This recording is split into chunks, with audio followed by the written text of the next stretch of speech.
Sisterhood in the place. Sisterhood in the place. Sisterhood in the place. Bienvenue dans un nouvel épisode de Sisterhood où les voix féminines se racontent, se rencontrent et s'élèvent. Aujourd'hui, on vous invite à un moment de vérité, de douceur et de profondeur.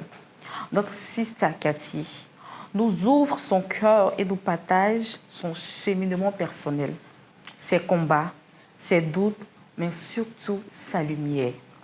C'est l'occasion de découvrir la femme derrière le micro, celle qu'on entend souvent, mais qu'on va apprendre à mieux connaître. Hello Cassie. Hello Ariane. Ça va bien? Bien, et toi? Super bien. Toujours un plaisir d'être sur un plateau avec toi. C'est moi également. Ça va? Oui, ça va. Je te sens un peu dans les émotions. Non, ça va. Raconter une vie, c'est pas easy. Mais bon, je vais y arriver, t'inquiète. Donc, merci d'avoir accepté. Parce que c'était pas évident, en fait, quand je t'ai choisi pour qu'on fasse cette émission-là.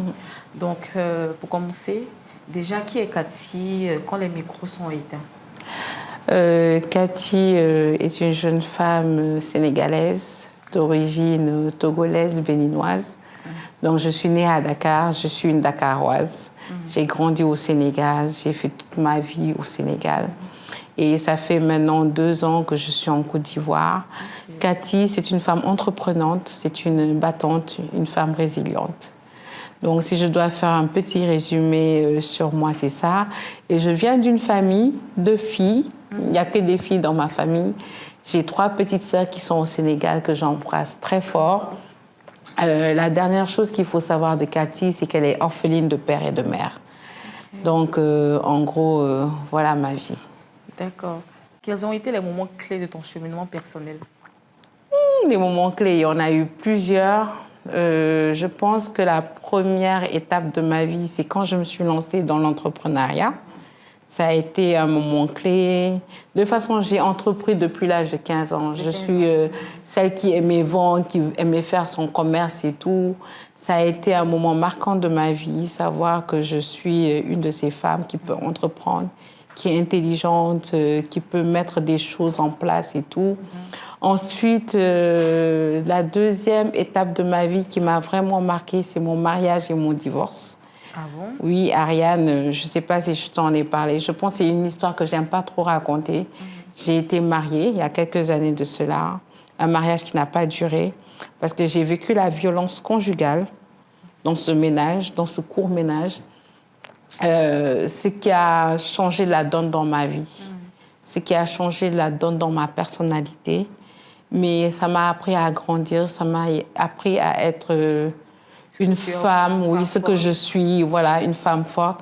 Parce que quitter d'un divorce, quitter d'un milieu où tu es battue, tu es maltraitée, quitter d'un ménage où tu n'as pas été heureuse, tu n'as pas connu le bonheur, ça te forge quand même. Après, l'autre étape de ma vie, ces 2 étapes même de ma vie qui m'ont brisée, c'est le décès de mes parents, de mon père en premier lieu et de ma maman tout récemment, en 2021, qui m'a vraiment brisée. Cathy a été une femme aussi qui a vécu plein de périodes de dépression. J'ai eu des moments dépressifs, vraiment. C'est un même de ces moments dépressifs qui m'a amenée ici en Côte d'Ivoire, où je suis venue changer de vie, ouvrir une nouvelle page. Ça fait à peine 2 ans. 2 ans. Voilà. Moi, je pensais que tu étais là environ 1 an ici. Non, je vais bientôt faire 2 ans. Je vais faire 2 ans en novembre. En novembre? Oui. Très bien. Bon, la question qui va suivre, tu as déjà répondu à la question, mais quelles blessures ont forgé, en fait, la femme que tu es devenue aujourd'hui? Je pense que la première blessure qui m'a vraiment forgée, voilà, c'est le divorce qui m'a forgée, parce que après ce divorce, je me suis repliée sur moi-même. J'avais plus confiance en moi. J'aimais plus la vie, j'étais dégoûtée par la vie. Je me disais pourquoi une jeune femme, je me marie et puis j'arrive pas à connaître le bonheur que d'autres femmes connaissent et tout ça. Mais ça m'a forgée après, ça m'a appris à grandir. Et j'ai eu une éducation, j'ai eu une mère qui nous a toujours appris à se battre. Ma maman, c'est ce genre de femme qui dit, tu es une fille, tu ne dois pas compter sur un homme. Tu dois te battre, tu dois te battre. Donc j'ai eu cette éducation où j'ai su me relever avec la grâce de Dieu, avec mes parents à côté, mes sœurs à côté, mes amis à côté, qui m'ont aidé à me lever de cette tempête. Cette tempête. Et je pense Oui. que depuis que tu es en Côte d'Ivoire, tu as oublié, tu te sens bien ici. Je me sens très bien en Côte d'Ivoire. Après, oublier, je ne dirais pas ça. Je pense que la Côte d'Ivoire...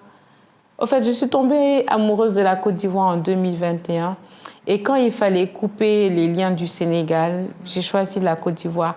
Je pense que je suis toujours en phase de guérison. On ne guérit jamais d'une perte d'une mère.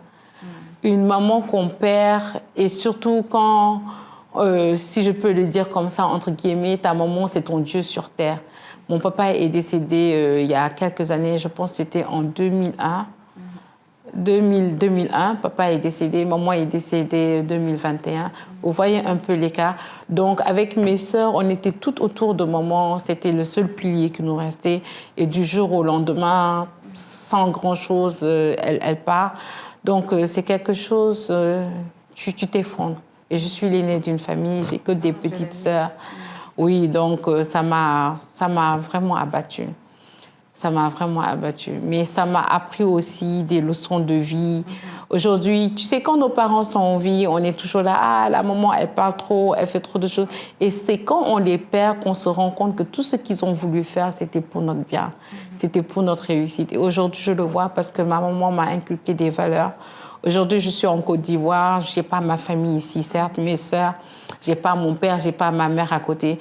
Mais je pense que ces valeurs qu'on m'a inculquées, je les garde toujours. Et voilà, je suis bien installée en Côte d'Ivoire, j'ai fait ta rencontre, j'ai fait la rencontre de très belles personnes. Aujourd'hui, je me sens vraiment bien en Côte d'Ivoire, sérieux. J'espère que tu vas rester longtemps. Non, non, je suis là, hein. J'ai toutes mes valises ici, Okay. donc... Ok, super. Cassis, dis-moi, quelles sont les choses que tu n'oses pas toujours dire à haute voix? Les choses que je n'ose pas dire à haute voix. Ah, il y en a tellement. Par exemple, dire que je souffre, j'arrive pas à le dire. dire. Toujours joyeuse en fait. Donc, Voilà, je découvre la nouvelle personne que je suis la très, trace très, en fait que tu me montres. je suis très sensible, Ariane. Je pleure pour un rien. Je montre toujours aux gens cette facette de femme battante, résiliente, celle qui n'a aucun problème. Mais il y a plein de choses qui pleurent. Jusqu'à présent, le décès de ma maman, j'en pleure. Je reste des fois chez moi, je pleure, je me sens toute seule. Mes sœurs ne sont pas là. Est-ce que tu vois, mes amis avec qui j'ai grandi ne sont pas là. Donc je me sens des fois seule. Mais n'empêche, ces belles personnes que j'ai autour de moi, c'est pas qu'ils me font oublier, mais ils me mettent dans un autre mood, qui me font sortir de cette tristesse.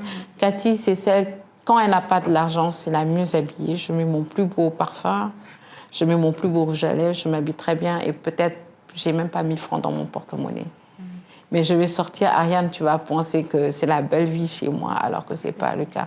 Parce que je suis très résiliente. Je me dis que quand j'ai pas là, je dois pas montrer aux gens, je dois pas faire pitié aux gens. Quand j'ai pas là, je dois pas montrer que je n'ai pas. Au contraire, je dois montrer à ces jeunes filles, aujourd'hui c'est dur, mais vas-y, mets-toi bien, marche, fais ta route. Donc, en gros, c'est ça. Donc, moi, je t'ai connue pour quelqu'un de très joyeuse. Et vraiment, j'apprécie ta compagnie. J'apprécie vraiment la femme que tu es. J'apprécie ce que tu m'apportes en tant que sister, en tant que sœur, en tant qu'amie, en tant que, je peux dire, sœur sénégalaise. Tu m'apprends beaucoup de choses. Et vraiment, je ne veux pas que tu changes là à cause des situations qui vont t'arriver. Si tu es aujourd'hui une femme forte, moi, je te vois très forte. Et je sais que tu as beaucoup à nous apprendre, surtout avec ta nouvelle marque que tu as créée par rapport à Coaching. Séduction, coaching à la Tu peux nous en parler sénégalaise. un peu plus, s'il te plaît? Oui, donc quand je suis venue en Côte d'Ivoire, j'ai travaillé dans une entreprise de la place. Après, le contrat s'est terminé et tout. Je me suis lancée dans l'entrepreneuriat. J'ai créé Lek Baitika dans la restauration. Je fais des plats sénégalais. Mon côté togolais, béninois aussi fait que je fais des plats togolais, béninois et j'ai une cuisinière ivoirienne. Après ça, je me suis dit que ce serait bien de faire venir la culture sénégalaise ici. Et c'est là que je lance la marque. On me dit que c'est trop long comme marque, mais bon, je préfère la garder comme ça. Séduction, coaching à la sénégalaise. Ouais, on me dit que c'est trop long. Voilà, ça fait une phrase que j'aurais pu aimer. C'est parce que j'aime bien. Donc, je vends tout ce qui est articles, produits de séduction, vraiment made in Sénégal et tout.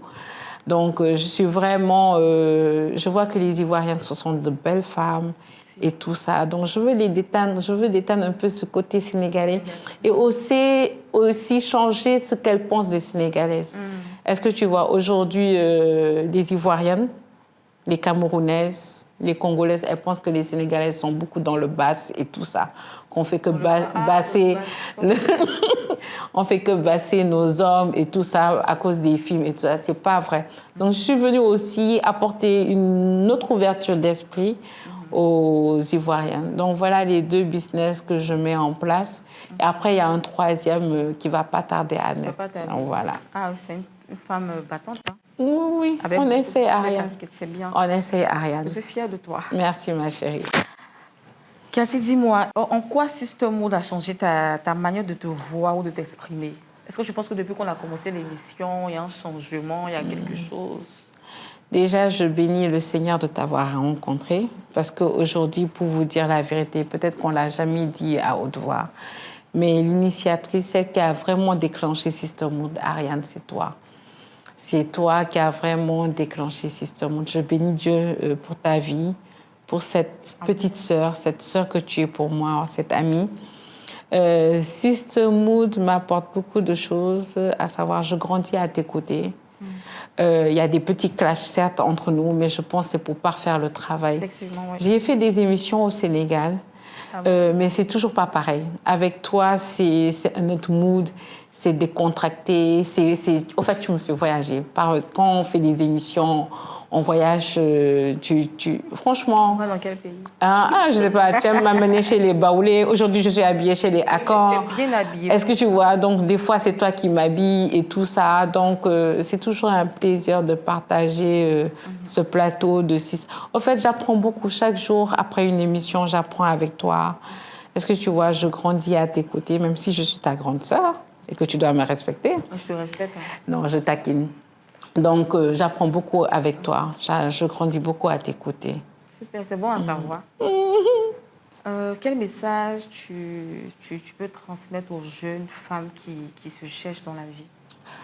Le message que je vais à mes sœurs, que je vais lancer à mes sœurs, c'est d'être résiliente. Être femme, c'est pas facile. Déjà, pourquoi je dis ça? Ariane, dans l'entrepreneuriat au Sénégal, j'ai une amie qui m'a proposé de coucher avec un homme pour 10 millions, un marché de 10 millions. Oui, j'ai vécu cette situation-là. Et puis tu as refusé? J'ai refusé, vu mon éducation, vu ma dignité, vu le miroir que je mets en face de moi. Ariane, j'ai perdu mon père, j'ai perdu ma mère. Je pense que je suis une belle femme, je peux me vendre. Je ne le fais pas. Oui. Aujourd'hui, j'ai quitté le Sénégal, là où tout le monde me connaît, je suis venue. C'est-à-dire, ici en Côte d'Ivoire, je peux être dans les bêtises, je peux être dans les conneries. On n'a qu'à se dire la vérité. Je ne le fais pas à cause de l'éducation. Je ne le fais pas à cause de beaucoup de choses, de valeurs, à cause de toutes ces personnes qui comptent sur moi. À cause de mes sœurs, à cause de mes oncles, de mes tantes, à cause de toutes ces personnes qui me soutiennent, qui m'ont vu grandir, qui ont vu ma mère se battre pour moi, mon père se battre pour moi. J'ai toujours été résiliente. Ariane, il y a des fois où c'était pas facile. Hein. Je t'ai dit que j'ai déprimé plusieurs fois. J'ai connu comment je vais dire ça? J'ai connu ce désir de mourir, ce désir de vouloir me suicider. J'ai connu ce désir d'aller au 3e étage et de dire je vais me lancer. J'ai plus envie de cette vie-là. J'ai connu ça. J'ai connu ce désir de prendre un couteau, de vouloir me piquer parce que j'avais plus envie de vivre. Mais aujourd'hui, je suis là devant les caméras, je suis là devant toi parce que Après tout, c'est Dieu qui m'a sauvée. J'ai oublié de le dire, mais je suis très spirituelle. Je suis très spirituelle, je ne joue pas avec ma foi, je ne joue pas avec Dieu. Dieu avant tout. Important. Parce que j'ai vu la mort, c'est Dieu qui m'a soulevée, c'est Dieu qui m'a relevée. C'est Dieu qui m'a pris, il m'a façonné, il a fait la femme que je suis aujourd'hui. Donc aujourd'hui, je ne suis rien sans lui. Donc ce que j'ai à dire à mes sœurs aujourd'hui, c'est déjà la foi. Spirituellement, là, être équipée. Ariane, tu ne peux rien faire dans cette vie-là si spirituellement tu n'es pas équipée. Je ne suis jamais allée chez un marabout, Ariane. Je n'ai jamais mis de gris-gris. Et pourtant, je viens du Sénégal, le pays où on pense que c'est que les marabouts, les gris-gris. Ariane, je n'ai jamais mis marabout. Je n'ai jamais mis de gris-gris sur ma taille, sur mon bras ou quoi que ce soit. Je ne suis jamais allée chez un marabout. Je n'ai jamais souhaité du mal à mon prochain. Moi, tout ce que j'ai fait, c'est souhaiter du bien et faire du bien, me faire du bien. C'est important aujourd'hui, si tu veux réussir, c'est faire du bien autour de toi. Si, la vie te le rendra. Aujourd'hui, là, ce que je suis devenue, c'est aussi ce que mes parents travaillent, mais aussi ce que j'ai travaillé. Je n'ai jamais fait du mal à quelqu'un. Si je l'ai fait inconsciemment, mais j'ai toujours l'humilité de venir m'excuser. Après, c'est être résiliente. Ariane, je suis tombée énormément de fois. Je me suis toujours relevée. Je suis tombée, je me suis relevée. Et dans la dignité. Aujourd'hui, je n'envie aucune femme. Je n'envie personne. Aujourd'hui, ce n'est pas quelqu'un qui va me mettre dans le jet privé, même, ça va m'étonner. Qui va me mettre dans le château, ça va m'étonner.